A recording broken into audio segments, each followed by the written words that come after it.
At 6 in the morning, Carlos, a 72-year-old patient of mine, woke up feeling wonderful like any other day. By 9 in the morning, his family was calling an ambulance in a panic. As the cardiologist who treated him in the emergency room and after ruling out all the obvious causes, I discovered something shocking. The trigger for his cardiac collapse wasn't his diet or a failure in his medication or a hidden disease. It was a mistake he made in just 30 seconds right as he was getting out of bed. A mistake that, as a doctor, I see happening over and over again in my patients' histories. And unfortunately, it's becoming a dangerous and very common pattern among people over 60 years old. Today, I'm going to reveal what that mistake is, so it doesn't happen to you or anyone you care about. Hello, I'm Dr. Harper Collins Brooks, a cardiac surgeon with over 15 years of experience repairing hearts. Throughout my career, I've held in my hands the organ that gives us life. I've seen the damage up close, and I've learned that the most powerful prevention doesn't always come in a pill bottle or in an operating room. Most of the time, it's hidden in our simplest habits. Millions of adults, and perhaps you too, start each day by entering what cardiologists call the morning danger zone without even knowing it. And I'm not speaking metaphorically. The statistics are clear. Various studies have shown that the risk of suffering a serious cardiac event is significantly higher during the first hours of the morning, with an increase that can be around 40% compared to other times of the day. The National Heart, Lung, and Blood Institute in the US, the NHLBI, corroborates that the majority of heart attacks and cardiac arrests occur in this precise window of time. But why? What turns the dawn into a minefield for our cardiovascular system? The answer lies in a kind of perfect physiological storm that breaks loose in our body the moment we open our eyes. When we wake up, our organism doesn't turn on like a light bulb, but rather starts a complex process like an engine that's been cold all night. First, our internal biological clock, our circadian rhythm, comes into play. This clock orders the release of a cocktail of hormones to prepare us for the day. The main one is cortisol, often called the stress hormone. Right when we wake up, its levels spike. Although cortisol is necessary to give us energy, it also gives a direct order to our heart, speed up, and to our blood vessels, contract. This causes a completely natural increase in blood pressure and heart rate. Second, the autonomic nervous system shifts into gear. During the night, the parasympathetic system dominates, the one that keeps us in rest and digest mode. Upon waking, control suddenly passes to the sympathetic system, the fight or flight system. It's like stepping on the accelerator at full force. This releases adrenaline that amplifies even more the increase in blood pressure and heart rate, demanding more oxygen from a heart muscle that's barely warming up its engines. And third, a factor that almost everyone underestimates: dehydration. After 7 or 8 hours without drinking anything, our body wakes up slightly dehydrated. This has a direct and dangerous consequence: heat concentration. Imagine that your blood, which normally flows like water, becomes a bit thicker, more like honey. This increase in viscosity forces the heart to pump much harder to circulate it. Furthermore, this thicker blood is more prone to forming clots. So, every single morning, your heart faces this triple challenge. In a young and flexible heart, this is not a problem. But in a heart that's been working for 60, 70, or 80 years, with arteries that have lost their elasticity, this morning danger zone is delicate terrain, and it's precisely at this moment of maximum vulnerability that millions of people unknowingly commit an error that can push their cardiovascular system beyond its limit. A habit that today we're going to expose and correct once and for all. If you're over 60 or you know someone who is, stop what you're doing and listen, because this information can literally save a life. The cold shock in the shower, the habit I'm talking about, the error I saw in Carlos's story, isn't drinking coffee or skipping breakfast. It's something that many people consider healthy. I'm referring to the increasingly popular practice of taking a cold or very cold shower right when you wake up. Many wellness gurus promote it to activate the body, and in young people with elastic arteries, the body can tolerate it. But in an older adult whose cardiovascular system is less adaptable, this act can be incredibly risky. Let me tell you the story of Roberto. He was 68 years old. He walked daily. His checkups were almost perfect. His only morning secret was a 2-minute ice-cold shower to jolt himself awake. One morning, as the water fell on his chest, he felt a strange fluttering in his heart, intense dizziness, and he collapsed. It wasn't a classic heart attack. It was a ventricular arrhythmia, an electrical storm in his heart that led him to cardiac arrest. Because his wife acted quickly, we were able to save him. In the hospital, we saw that his heart had no major obstructions. The cause had been the shock. What happens to an older person's body during a sudden blast of cold water? Something called massive peripheral vasoconstriction occurs. The body, in a desperate attempt to conserve heat, interprets the cold as an attack and suddenly closes thousands of small blood vessels in the skin and extremities. It's like closing thousands of tiny gates at the same time. Now think of your heart as a pump and your arteries as pipes. If you suddenly close thousands of the smallest pipes, what happens to the pressure in the main circuit? It skyrockets. Some studies have shown that a cold shock can raise systolic blood pressure by 20 to 30 millimeters of mercury in seconds. For someone who already has high blood pressure, this spike is even more dangerous. For a heart that's been working for decades and arteries that are stiffer from age, a natural process called arteriosclerosis, this sudden increase in pressure is like trying to inflate an old, dried-out balloon too quickly. The risk of it bursting is high in the body. This could mean the rupture of a cholesterol plaque in a coronary artery causing a heart attack or the rupture of a blood vessel in the brain causing a stroke. And the danger doesn't end there. This brutal increase in the resistance against which the heart must pump puts it under extreme stress. To overcome it, the heart beats harder and faster, skyrocketing its demand for oxygen. If there's already coronary disease present, even a mild one that doesn't cause symptoms, the arteries may not be able to supply that extra oxygen. This lack of oxygen can destabilize the electrical system of the heart, and this is where deadly arrhythmias come into play. The most dangerous is ventricular fibrillation, or VF. During VF, the heart stops pumping in a coordinated way and simply trembles chaotically. It doesn't pump blood to the brain or the rest of the body. That's cardiac arrest. If it's not reversed within minutes with a defibrillator, it's fatal. The cold shock, especially in an older person with a vulnerable heart, can be the direct trigger for this cascade of events. It's the push that a system already at its limit from the morning danger zone can't handle. This isn't a theoretical risk. It's a clinical reality we see in emergency rooms. The silent accomplice is morning dehydration. But the cold shower usually doesn't act alone. It almost always has an accomplice, a factor that sets the stage for disaster. And it's so common that 99% of people don't even think about it. I'm talking about morning dehydration and the error of not drinking water as the first thing you do when you wake up. As I mentioned, after sleeping, your body is naturally dehydrated. You've gone hours without drinking, but you've continued losing fluids through breathing and sweating. This leads to a state of He concentration. Your blood becomes thicker and more viscous. Think again of the pump. Forcing the heart to pump thick blood is like asking a water pump to pump honey. It requires much more effort. The heart has to work overtime just to maintain circulation, increasing its own oxygen consumption and the pressure within the system even before you expose yourself to the cold shock. And the viscosity of the blood has another danger. It increases the risk of thrombosis, the formation of clots. Platelets and red blood cells are closer together and it's easier for them to stick and form a clot. Now connect the dots. You wake up in the morning danger zone. Your cortisol and adrenaline spike, exciting your heart. The dehydration. Your blood is already thicker, forcing the heart to work harder. Then comes the error. You get up abruptly, followed by low blood pressure, and then rapid heartbeat, and you jump into the cold shower. A sudden spike in pressure and oxygen demand hits a heart without adequate magnesium.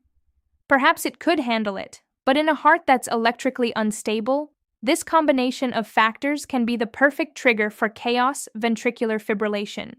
Your first action in the morning shouldn't be to turn on the coffee maker. It should be to replenish the fluid your body has lost. A simple glass of water at room temperature can begin to reverse He concentration. making your blood more fluid and taking an enormous load of work off your heart. Ignoring this step is leaving your heart defenseless against the challenges of the morning. The gravity trap, getting up too quickly. You've avoided the cold shock and you've drunk water. But there's one more trap left, perhaps the most common of all and responsible for countless falls and scares. Getting out of bed abruptly. This act, which for a young person is trivial, in someone over 65 can cause a dangerous phenomenon known as orthostatic hypotension.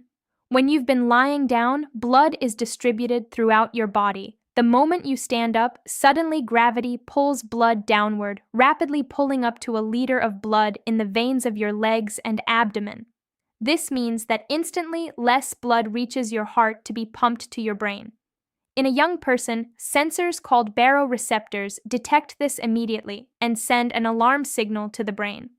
The brain orders the heart to beat faster and the vessels to contract to compensate. You don't even notice. However, with age, this system becomes slower. The baroreceptors lose sensitivity. The heart struggles to accelerate. The result is that for a few crucial seconds, blood pressure drops, and the brain doesn't receive enough oxygen. The symptoms are dizziness, blurred vision, or seeing stars, and in the worst case, a fainting spell, syncope, which causes a fall. Falls are a leading cause of serious injuries and hospitalizations in older adults, and many are due to this and the connection to cardiac arrest. First, the fall itself can be catastrophic. A blow to the head or a fractured hip can lead to prolonged immobilization, which in turn massively increases the risk of clots and pneumonia, both potentially fatal. Second, the body's response to that drop in blood pressure. Although it may be delayed, it can be dangerous. To correct it, the nervous system finally activates, with fury, causing a reflex tachycardia, a rapid and often violent heartbeat in a heart that's already under the stress of the morning, cortisol, dehydration. This accelerated beating can be the straw that breaks the camel's back, skyrocketing oxygen demand, and once again opening the door to dangerous ischemia and arrhythmias. The simple act of transitioning from lying down to standing without a transition is a third blow that adds to the others, creating a maximum risk scenario in the first minutes of the day. The hidden factor in your medicine cabinet. And now I want to talk about a factor that often goes unnoticed. And what if I told you that a pill your doctor prescribed to protect your heart could be unknowingly contributing to this morning storm?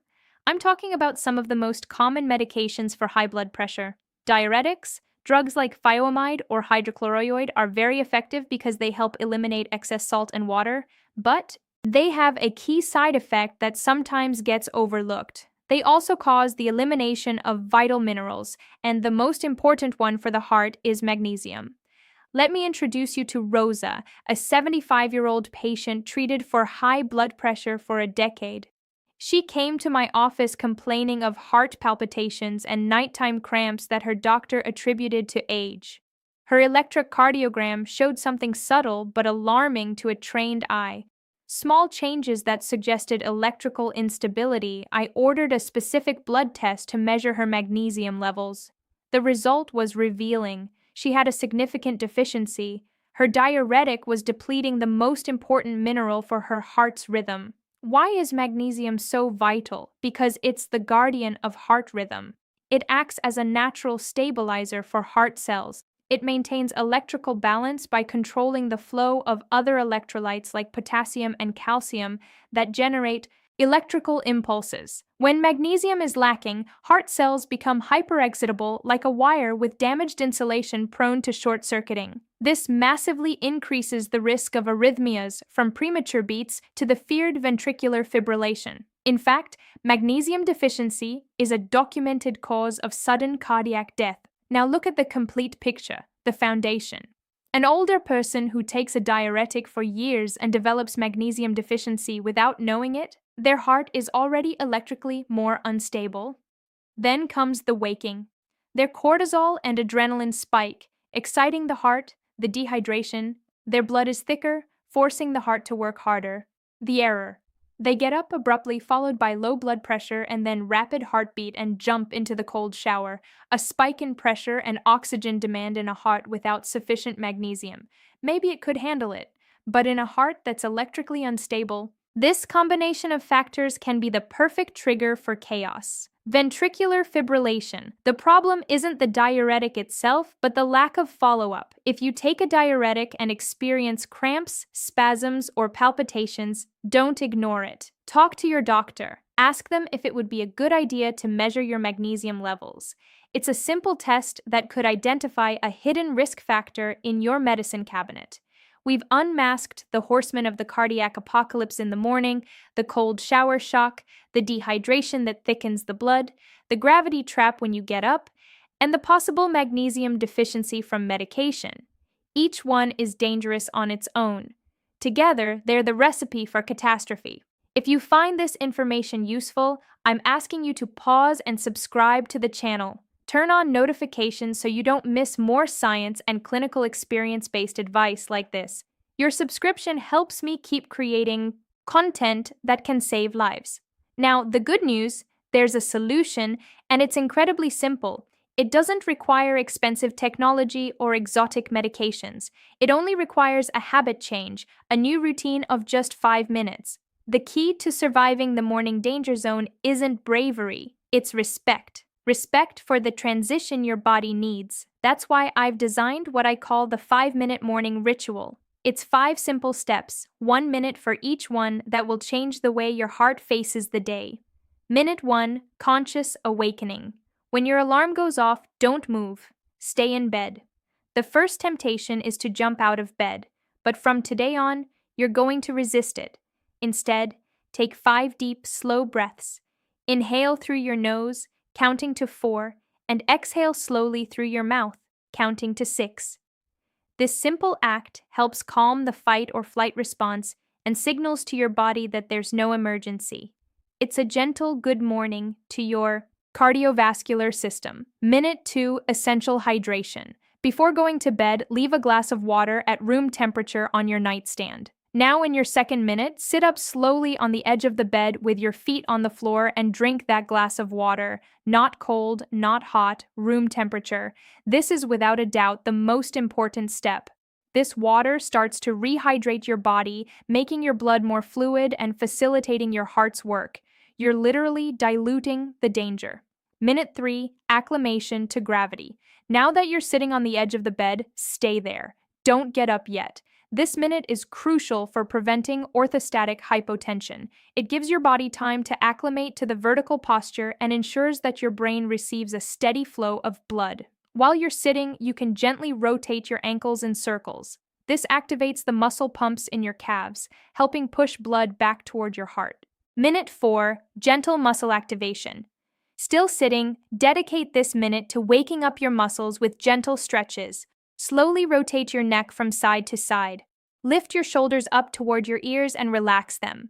Stretch your arms above your head. Bend gently forward. These movements improve circulation, send oxygenated blood to your muscles, and prepare your body for movement. Minute 5, the transition walk. Finally, in the 5th minute, stand up slowly. Once you're on your feet, stay still for a few seconds to make sure you're not dizzy. Then walk slowly to the bathroom or kitchen. Don't rush. You've transitioned from rest to movement in a gradual and safe way.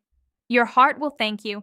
Now that you've completed your ritual, let's talk about the shower. Does this mean you'll never enjoy a shower again? Of course not, but you need to do it intelligently. Temperature is the key. Forget about extremes. The ideal temperature to start is lukewarm, around 37 degrees C, similar to body temperature. This prevents any thermal shock. Lukewarm water helps relax your muscles and gently dilate your blood vessels. If you like it cold, do it gradually. I'm not against the benefits of cold water, but the key is gradual exposure and never on a heart that's unprepared. If you want a touch of cold water, save it for the end of your warm shower. Reduce the temperature gradually, never all at once, and direct the cold water first to your feet and legs, then to your arms, and only at the end, if you're feeling well, a brief pass over your torso. Never start with an ice-cold blast directly on your chest. Listen to your body. If at any moment you feel dizzy, chest pain, or palpitations, turn off the water. Sit down on the shower floor so you don't fall and ask for help if necessary. Don't try to push through it. For patients with known heart disease, my recommendation is absolute. Avoid cold showers completely. The potential risk far outweighs any theoretical benefit. Safety is always the priority. Beyond the morning, long-term protection. Correcting your morning habits is the first step, but heart health is a marathon, not a sprint. Talk to your doctor about magnesium. If you're over 60, you have high blood pressure, and you're taking diuretics, have an explicit conversation with your doctor about magnesium. Ask if testing is necessary. Appropriate supplementation, always under medical supervision, can be very helpful. Don't self-medicate. Monitor your blood pressure. Know your numbers. The goal for most people between 65 and 79 years old is to keep it below 130/80 millimeter of mercury. Measure it regularly at home, not just at the office. Make peace with morning exercise, but do it right. This video isn't for you to stop moving. On the contrary, once you've completed your 5-minute ritual and your body is awake and hydrated, morning physical activity is incredibly beneficial. Studies from the European Society of Cardiology have shown that exercising in the morning, especially between 8 and 11 a.m., is associated with the lowest risk of heart disease and stroke. A brisk walk, gentle yoga, or a stationary bike are excellent options. The story of Carlos, the patient who collapsed from a 30-second error, had a happy ending. Today, his morning ritual is different. He takes those 5 sacred minutes to respect his body. He's changed a dangerous habit for an act of self-care that's given him more years of life. Caring for your heart isn't about heroic gestures, it's about the intelligence of your daily habits. It's about understanding that an aging body is a valuable instrument that requires careful treatment, not rough handling. The transition from sleep to wakefulness is one of the most delicate moments of the day. Don't underestimate it. Don't wait for a scare to take action. Prevention is the greatest act of love you can do for yourself and for those around you. And now I want you to leave me a comment. Honestly, what's your first habit when you wake up? Do you commit any of the errors we've discussed? There's no judgment, just an opportunity to learn together. And finally, I'm asking you for something very important. Share this video, send it via WhatsApp to your parents, your grandparents, your uncles and aunts, to anyone over 60 that you know. A simple click could be the knowledge that prevents a tragedy.